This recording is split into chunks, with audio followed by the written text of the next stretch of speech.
저희가 파스타성의 영성 72페이지 하단 부분부터 살펴보겠습니다.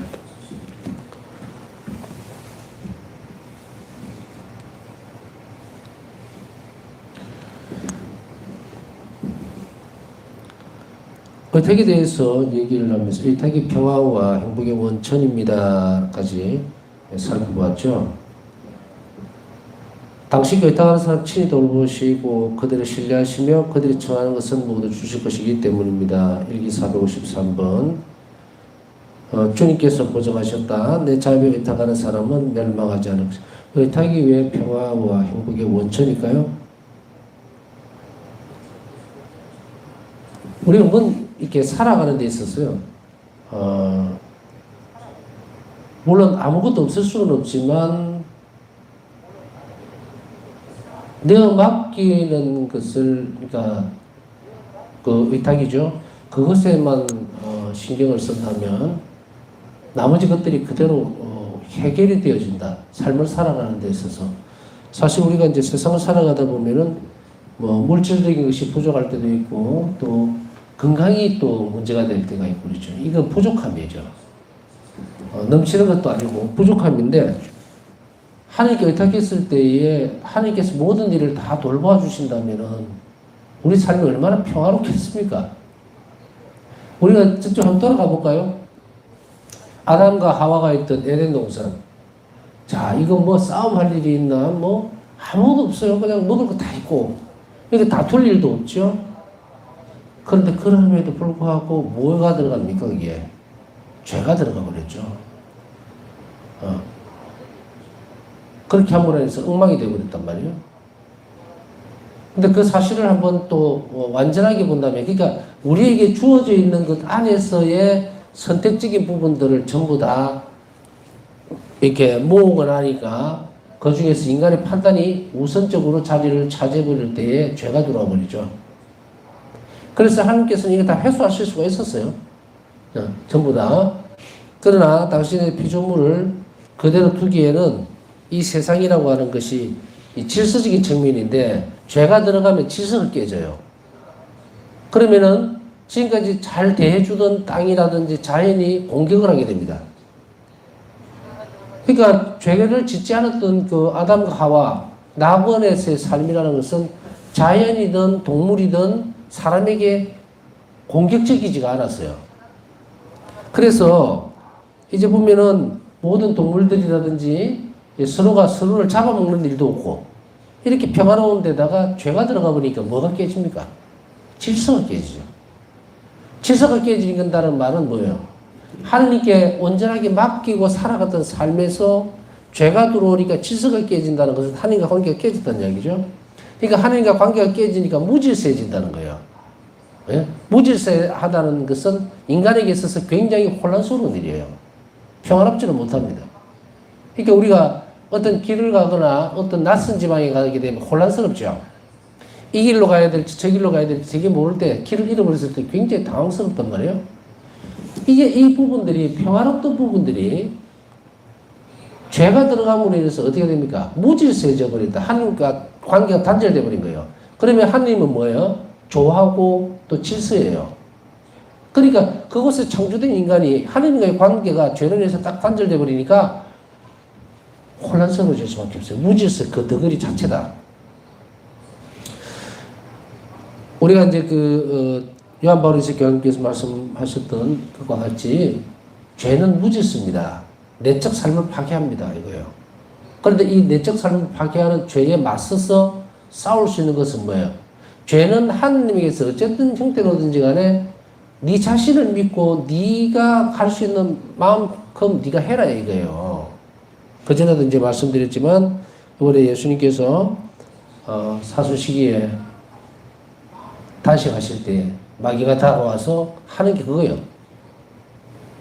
질서적인 부분들을 깨놓고 자기 쪽으로 자꾸 끌려고 그러죠. 그러니까 세상적인 걸 보여주면서 내한테 절만하면 이걸 다 주겠다, 뭐 하겠다 이렇게 하는데 그것은 하나님과 질서를 깨는 거예요. 하나님과 관계를 끊어버리는 거예요. 무질서함이 들어가 버렸죠. 그럼 무질서함이 뭡니까? 우리를 혼란스럽게 하고 불행하게 만들죠. 그러면 이것이 어떤 결과입니까? 하나님께 의탁하지 않았던 결과로 이렇게 된 거예요. 그러니까 아담과 하와가 하느님 안에 온전하게 의탁하는 이 의탁의 태도가 없었기 때문에 어떻게 됩니까? 뱀에게 의존을 해버리죠. 이게 참 어떻게 살펴보면 기가 막히는 일이다라고 할 수도 있어요. 어떻게 그럴 수가 있지?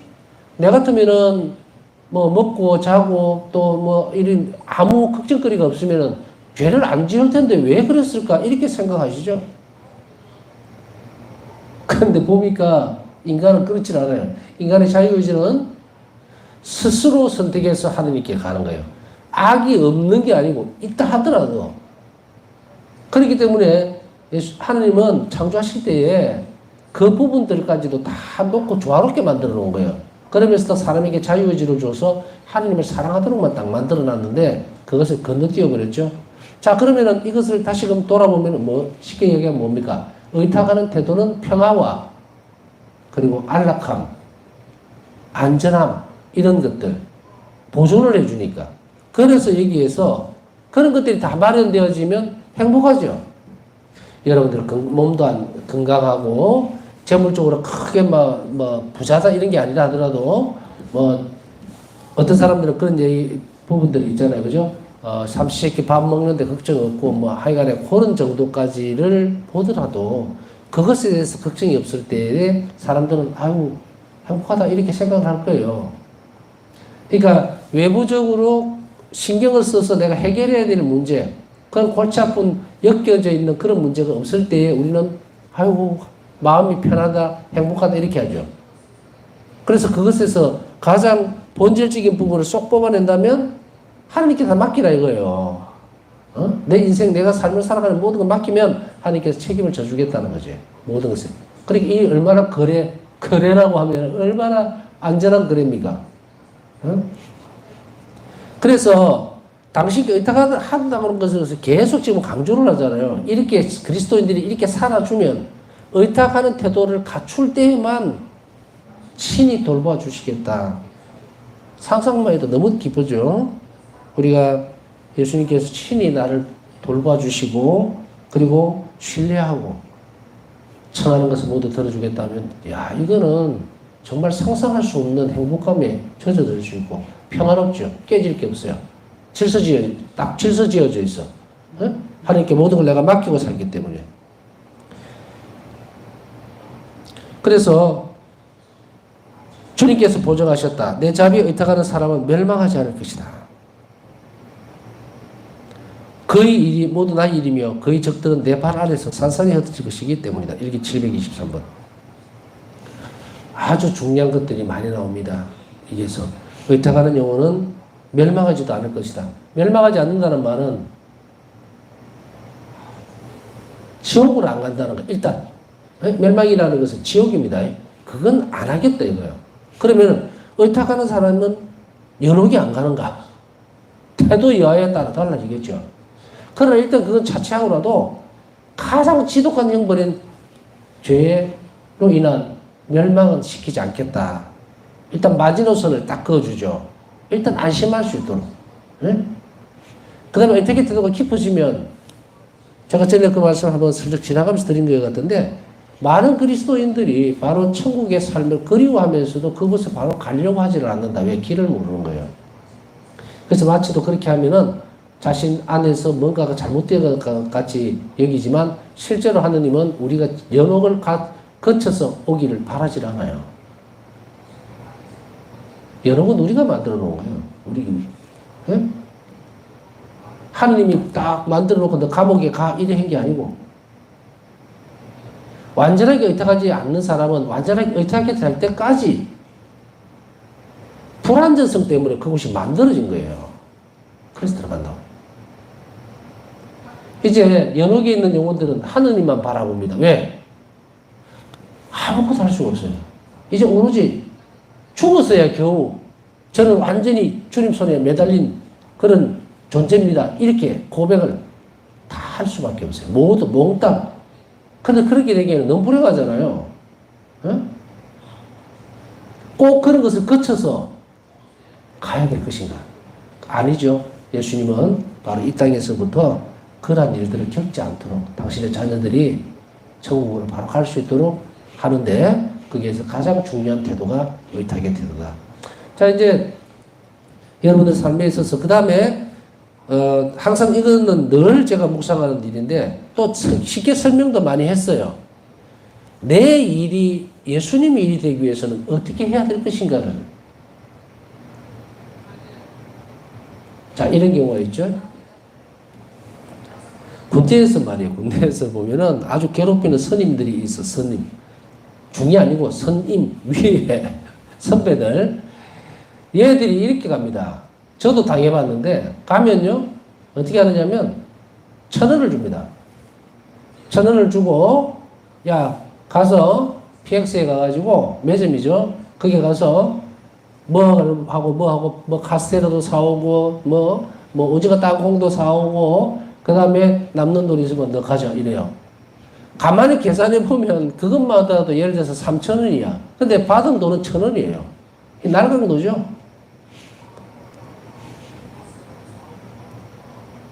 그런데 약간 비유가 그렇긴 하지만 주고 나면은 이 선배들은 편안해요. 어차피 네가 만들어 올 거니까 맡겨버리는 거예요.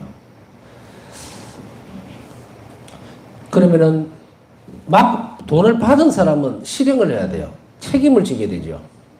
1,000원을 받았으니까 어떤 형태로 들어가냐. 그래서 이런 관계의 불편함 속에서 인간관계 안에서도 억지로라도 이렇게 이루어진다면 하느님과 나와의 관계에 있어서는 이제 이렇습니다. 금방 얘기했듯이 주님 저는 1,000원밖에 없습니다. 이제 약간 역할을 바꿔보면 주님 저희가 1,000원밖에 없습니다. 자 어떻게 할까요? 저는 모든 것을 예수님께 맡기겠습니다. 라고 했을 때 자신의 것을 다 내놔야 돼요. 어떤 판단도 하면 안 돼. 여기에서 내가 더 고집을 부리고 무슨 계획을 세우고 하는 게 아니라 내놓고 주님 제가 어떻게 하면 좋겠습니까? 라고 하고 그 다음에 그것을 가지고서 내어놓은 그 형태 내가 1,000원밖에 없잖아요. 지금 3,000원이 있어야 돼. 근데 1,000원밖에 없어. 그 주님 나 이거밖에 없어요. 도와주세요. 라고 기도하고 나면 그 다음에 그 3,000원으로 해결해야 될 일을 하러 가면 돼요. 그러면은 어떻게 됩니까? 내가 여기를 예수님께 내 사정을 확실하게 밝혔고 그리고 주님께서 도와주시지 않으면 저는 아무것도 할 수 없습니다. 라고 고백되어지는 그 안에 신뢰와 믿음 그리고 의탁의 태도가 확실하게 갖춰졌을 때에 이제 3,000원을 내가 줘야 되는 그 상황은 예수님 일이 되어버린다 이 말이에요. 응? 그렇기 때문에 우리는 매일의 삶에 있어서 내가 하는 일이 아니고 내가 하는 일 자체가 예수님의 일이 될 수 있도록 주님의 일입니다. 도와주십시오. 저는 시키는 대로 하겠습니다. 예요. 그러기 위해서는 어떻게 됩니까? 오직 자비로운 일, 선한 일만 계속해야 돼요. 말이든 행동이든. 그래야 하느님께서 예수님께서 은총으로 그 일을 해결을 해줄 수가 있어요. 그렇지 못하고 내 방식대로 예수님 기도하고 내가 이렇게 해야지 저렇게 해야지 자기 생각대로 해버리면 뭐가 끊어져 버립니까? 은총에 협력을 하는 태도가 아니에요. 그러면 예수님께서 그 일을 어떻게 도와줄 수가 없어요. 그래서 의탁은 통로라 그랬죠. 도와줄 수 있는. 그래서 여러분들 중에 어려운 일이 있을 때에는 낙심하지 말고 그걸 예수님께 가져가라고. 그러나 가져가는 그 사람의 제일 중요한 태도는 뭡니까? 의탁하는 태도뿐 아니고 이웃에게 늘 자비로우려고 하는 사람이어야 돼요. 마음가짐이. 행동이 또 그렇게 해야 되고 그냥 말로만 가가지고 예수님 저는 당신께 의탁합니다 하면 예수님 나를 신뢰할 수가 없어. 그러면 당신 은총이 우리에게 떨어지지를 못해요. 내가 너를 못 믿기 때문에 내가 너를 하고자 하는 그 일을 내 일로 만들 수가 없단 말이에요. 우리가 부딪히는 많은 어려움이나 힘든 상황들은 예수님의 것으로 만들어 드려야 돼요. 우리는 일기의 한 대목을 보면 훨씬 더 수월하겠죠? 바울사 성령과 고해신부와의 관계에 있어서 생략하고 어떤 문제가 생겼을 때에 예수님께서는 바울사 성령에게 뭐라고 말씀하세요? 너는 나에게 기도했고 그리고 너는 내가 시키는 대로 그 고해신부한테 어려운 상태인데도 불구하고 예수님이 시키시니까 가서 정말 힘든 상황에서 고해 성사를 받았다. 그죠? 그러니까 예수님 뭐라 그러세요? 너는 내가 시키는 대로 다 했고 나에게 의탁이 했기 때문에 이제 거기에서 일어났던 일들은 내 거다. 너는 빠져라 이 말이에요.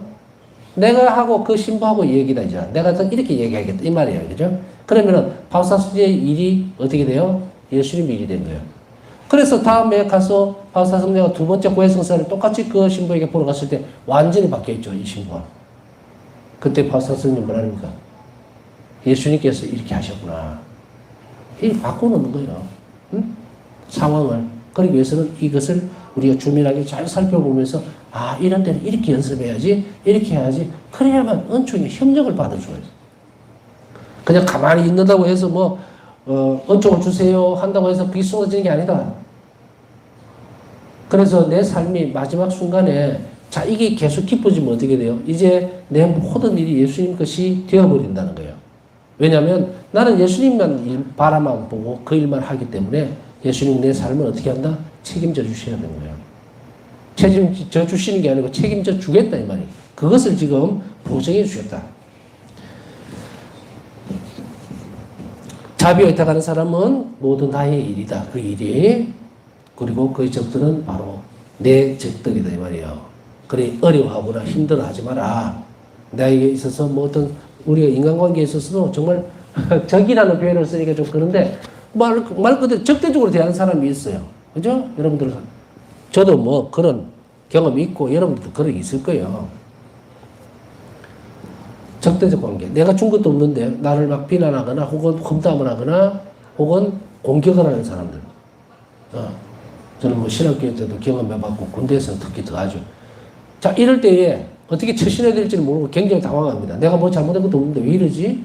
이랬을 때에 그때는 우리는 막 울부짖죠. 이 힘이 들면 아이고 예수님 살려주세요. 내가 도대체 뭘 잘못했는지 아무리 성찰해도 못 찾아내겠고 또 알 수도 없고 또 뭘 할까요? 라고 그런 영혼에게 예수님 뭐라고 말씀하시는가?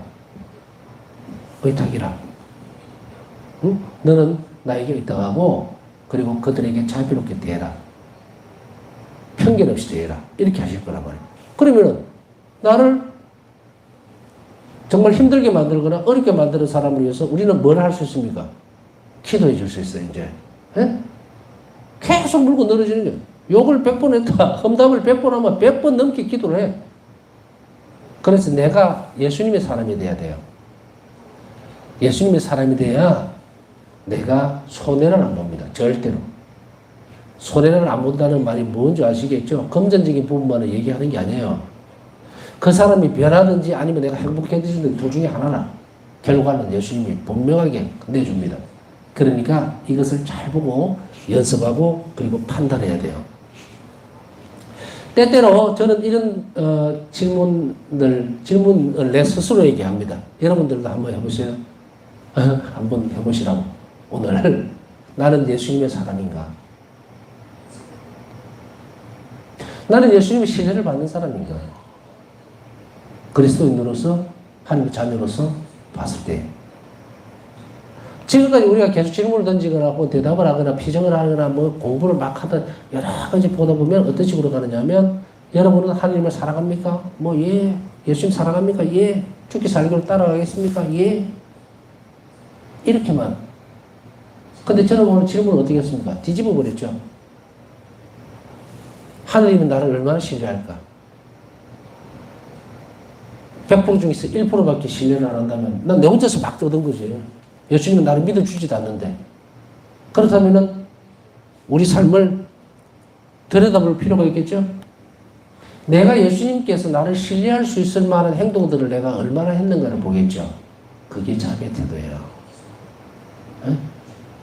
예수님께서 나를 신뢰하신다는 것을 드러내기 위해서 표를 내야 되는데 그게 뭐라고 했습니까? 계명 준수, 규율에 대한 것, 순명, 겸손함, 그죠? 그 다음에 이웃에게 늘 자비로울 것, 이런 것들, 그걸 자꾸 드러내야 돼.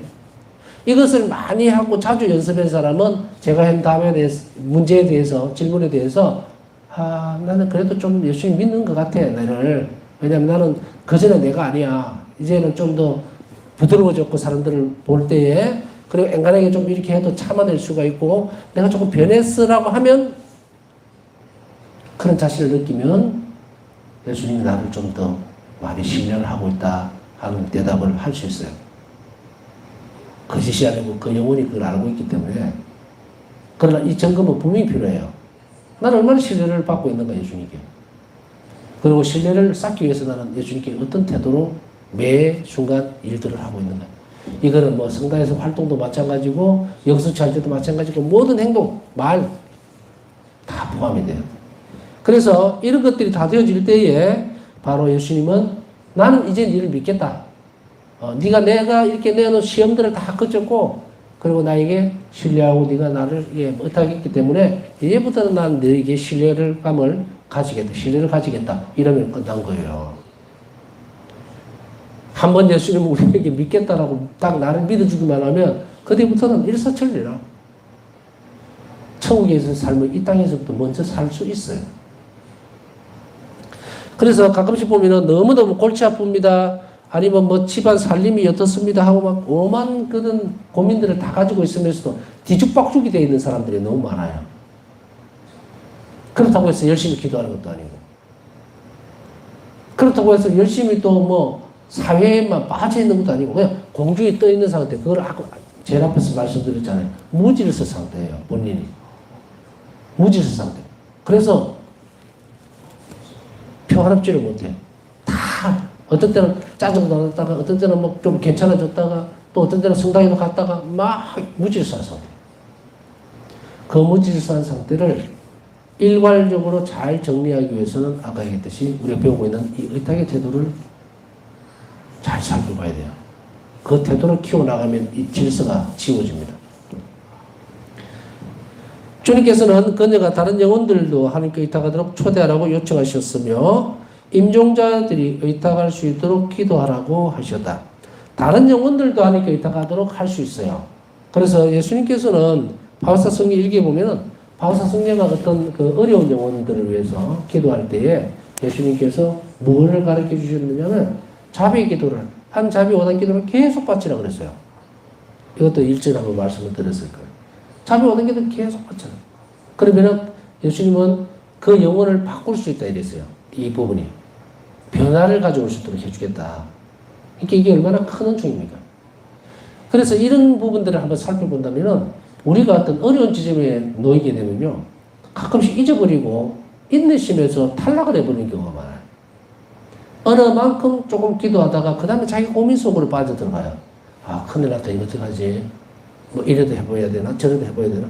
그 시간을 끌어버리라고. 또 반복해서 말씀드리지만 할 수 있는 것만 하라고. 그 고민한다고 해서 해결 내가 못해. 그러니까 내가 해결하지 못한다는 것을 하나님 앞에 드러내면 하나님이 나에게 주신 방법을 써야 되잖아요.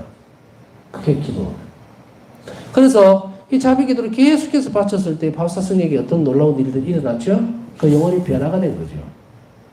그러면 지금 우리 가운데서도 이웃 간이라든지 형제 친척 간에 혹은 내 아는 사람들 간에도 이렇게 변화가 필요한 사람들이 많이 있죠. 그들을 위해서 기도를 해주는데 자비 기도가 아주 좋은 기도예요. 예수님은 이것을 우리에게 얘기를 합니다. 임종자들도 변화시킬 수 있는 기도가 이건데 자비 오다 기도가. 그래서 우리는 수시로 이런 것을 계속 입에만 이 담겨 있는 게 아니라 이 기도가 무의식적으로 내려와야 돼요. 가슴 안으로. 그러니까 영혼 안으로 스며들어요. 그렇게 해서 어떤 때는 자비 오단 기도가 익숙해져 있도록. 그런데 한 번씩 이렇게 기도를 가르치다 보면요. 묵주기도하고 충돌이 일어나는 경우가 있어요. 왜냐면, 자, 묵주기도를 바치던 사람이 하루에 5단, 10단 바치던 사람이 어느 날 자비 기도를 알게 되면 이 묵주기도가 줄어들고 자비 기도가 자꾸 늘어나요. 왜 그런지 아시겠어요? 제가 볼 때는 묵주기도는 좀 길잖아. 자비 기도는 짧게 끝날 수 있단 말이죠. 그래서 이렇게 되는데 조금 지나면 바란스를 맞추면 돼요. 왜냐면은 묵주기도는 참 좋은 기도고 그리고 그것은 은총을 불러오는 기도예요. 성모님께 우리가 맡기고 그 다음에 자비 기도를 마치기 시작하면 더 좋은 시너지가 납니다. 그렇기 때문에 이 두 기도가 상충되거나 뭐 그런 생각도 없죠. 동물적인 기도들이니까. 근데 이것에서 제가 사람들 만나보니까 저도 약간 그런 것을 겪은 경우가 있어요. 외주부를 갔다 오고 나서 이제 자비 기도를 알고 나니까 자비 기도를 자꾸 바치게 되더라고요. 묵주 기도는 기본적인 기도밖에 못하게 되고. 그래서 이건 내 습관을 바꿔야 되겠다 해서 뭐 최소한 한 15단은 바쳐야 안 되겠나 묵주 기도는 그렇게 하기도 하고 이렇게 해서 했는데 어떤 형태로든 간에 연결되어지는 부분들을 잘 활용을 하시면 돼요. 그 기도의 선이 끊어지지 않도록. 그러나 묵주 기도도 사랑을 가지고 자비를 청하는 기도로 만들어 가야 돼요. 응? 그래서 어떤 마음을 할 수 있습니까? 자비로운 마음을. 예수님께 의탁하는 마음으로 묵주 기도 받지면. 응? 그래서 성모님께 복원되죠? 그러니까 하나님 자비를 가져올 수 있어요. 그래서 이런 부분들을 잘 여러분들이 활용을 하시라고 말씀을 드렸고, 다른 영혼들도 의탁하도록 초대하라는 것은 우리에게도 주어진 사명입니다. 내가 자비신심을 아주 열심히 정말 높은 단계까지 안 가도 적어도 자비신심의 추종자, 내가 하는 자비는 참 정말 아름답고 거룩하고 공경하고 찬미할 만하다라는 그 정도만 있어도 다른 이들을 위해서 기도해 줄 의무가 있습니다. 그래야만 우리도 그 기도의 혜택을 입을 수 있죠. 이것도 앞에 전부 다 강의에 다 해놨습니다. 또한 영혼들에게 하나님의 자비 의탁하라고 격려함으로써 영혼들을 구하라고 재촉하셨다. 이 부분들은 아주 중요한 부분입니다. 여러분들이 누구에게나 이야기할 때 제가 이제 계속 이야기하다 보면은 이게 되돌아가는 표같이 막 돌아가요. 그래서 어떤 사람을 만나든 당신은 하나님께 의탁하는 태도를 더 키워나가야 됩니다. 계속 같은 이야기를 하는 것 같은데 다 틀려요. 사람들마다 의탁하는 태도를 키워나가는 이 높낮이가 다 달라요. 그래서 어떤 사람은 만났을 때 얘기를 하다 보면 이건 완전히 깨끗하게 청소하고 새로 시작시켜야 되는 그런 부분이 있고, 또 어떤 사람은 아예 처음부터 첫 발도 못 들이는 사람이 있고, 어떤 사람은 의탁하는 건지도 모르고 잘 따라가는 사람이 있고 이래요. 그래서 이런 부분들에게 있어서 우리에게 여러분들이 의탁의 태도를 키워나가는 데 있어서 좀 빠른 어떤 그런 그 팁을 준다면 이런 태도, 주변에 있는 사람들에게 의탁할 수 있도록 계속 권고하고 격려할 때 그때 그 영혼은 같이 큽니다. 그렇기 때문에 물론 처음 아무것도 의탁이 뭔지도 모르는 그 사람에게 내가 이야기를 해주는데 나는 조금 알단 말이에요. 내가 얘기해주면 그 의탁하는 태도가 같이 크는데 이 듣는 사람은 초보자이기 때문에 조금만 잘해요. 그러나 이 말을 해주는 사람은 말을 하면서 은혜를 같이 입기 때문에 커집니다. 빠르게. 그러니까 여러분들이 이 부분들을 영혼들에게 계속해서 의탁할 수 있도록 격려해 주심을 해주세요. 그러면 이 영혼을 구하는 작업이에요. 내가 얼마나 놀라운 일을 합니까? 우리의 이런 작은 행동들을 통해서, 행위들을 통해서 하나님께서 우리를 이렇게나 귀하게 쓰고 있다면 우리는 단 하시도 소홀히 할 수 없어요. 그래서 내가 다른 사람, 나는 뭐 의탁이 뭔지도 잘 모르지만 여하튼 예수님 맡깁니다. 그렇게만 하고 삽니다. 라고 했을 때 부족한 게 뭐예요? 부족한 게 뭡니까? 이 사람에게 있어서는 자비로운 태도를 더 키워나갈 수 있도록 격려해 줘야 되겠죠. 그래서 의탁합니다, 맡깁니다 라고 하는 것이 입에서 그치지 않고 내가 이러한 일들이 어렵고 두렵고 또 어떤 데 걱정되지만 주님께 맡기겠습니다 라고 했을 때에 맡기고 난 이후의 태도는 뭡니까? 평화롭도록 해야 돼요. 그러면 왜 평화롭도록 해야 될 건가? 무엇이 평화롭게 만들어진가? 그건 기도입니다. 그래서 바로 그 일이 잘 이루어질 수 있도록 청하면서 드리는 기도는 이 사람에게 있어서 그 A라고 하는 작은 일을 정말 내가 잊어버리고 하나님께서 하시는 대로 내가 따라가겠다는 결심을 하면 이 영혼은 평화롭고 안정이 돼요. 이런 연습을 자꾸 시켜야 됩니다. 그렇지 않으면 이런 부분들이 대단히 어려워지고 힘들어집니다.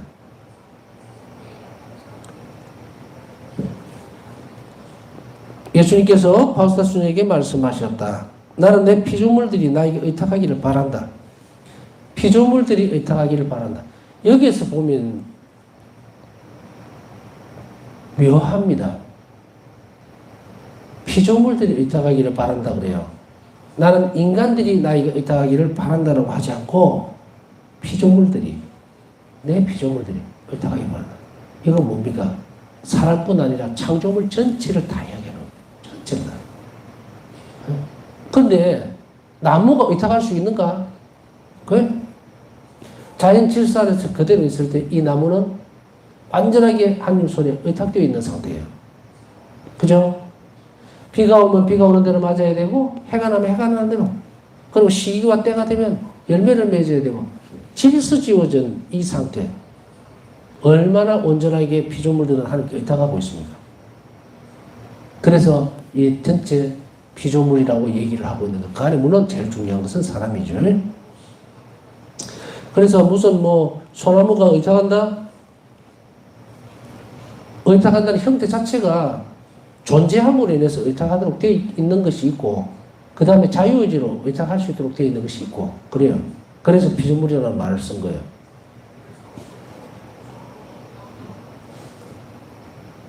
영혼들이 나의 헤아릴 수 없는 자비를 깊이 신뢰하며 이 자비에 의탁할 수 있도록 격려하여라. 일기 1059번. 내 피조물들이 이 자연 온 우주죠. 나에게 의탁하기를 바란다. 다 소유다 이거예요. 하나님 소유. 네? 그러나 당신이 창조하신 대로 그대로 존재하기를 바란다는 것이고, 그 다음 단계에 보니까 영혼들이 나오죠. 사람에 대하게 나옵니다. 나의 헤아릴 수 없는 자비를 깊이 신뢰하며 이 자비에 의탁할 수 있도록 격려해라. 자, 오늘은 여러분들이 성시간을 하시면서 묵상 중에 뭘 정해야 할 것인가, 아까 얘기했던 그에 대한 답을 분명히 해야 될 거고, 그 다음에는 뭐라고 말씀드렸어요? 뭔 질문을 제가 드렸어요? 예수님은 나를 얼마나 신뢰합니까? 라고. 하나님 나를 얼마나 신뢰할까에 대한 답이라고 하는 이야기를 지금 점수 매기고 이런 거 아니잖아요. 이것도 하나 여러분을 훈련시키는 거예요. 양심 성찰을 하는 과정 안에서 들어가 있는, 제가 나름대로 여러분들이 주는 숙제는 그런 거예요. 양심 성찰을 시키고 있는 거거든요. 그거하고 두 번째는 헤아릴 수 없는 자비를 깊이 신뢰하고 의탁할 수 있도록 격려할 수 있도록. 그래서 주변에 사람들에게 때로는 이것이 내 자식이 될 수도 있고 내 자녀가 될 수도 있고 때로는 내가 돌보는 병자가 될 수도 있습니다. 보니까 이제 기도 요청하는 데 보면 아마도 간병인들이 좀 계시는 모양인데, 이분들이 돌보는 그 환자들 늘 눈에 밟히죠. 그랬을 때 정말 그 사람들에게 자비란 이런 겁니다. 의탁은 이렇게 하는 겁니다. 그런 것들을 알아듣든 못 알아듣든 얘기해주고, 그리고 기도해주면 그 사람 영원히 받아들여요. 그래서 이렇게 함으로 인해서 이 사람들도 신자겠죠. 결국은 한 자비를 믿고 의탁할 수 있도록. 그래서 좋은 결과, 좋은 은총을 받을 수 있도록 준비시켜주면 훨씬 더 빠를 거예요. 낫을 수 있다면 하나님 뜻이 낫을 것이고, 살릴 수 있다면 살려주실 거다. 그것을 잘 가르쳐주는 것, 그런 은총도 이번 시간에는 한번 하나님께 청해 보십시오. 남은 시간 묵상하시면서 오늘 기도 청한 분들을 기억하시고 또 함께 기도해 주십시오. 그럼 우리 부족함에도 불구하고 의탁하는 태도를 더 잘 키워나갈 수 있도록, 또 그것을 잘 알아들을 수 있는 은총도 함께 주십사 하고 청하면서 묵상하도록 하겠습니다.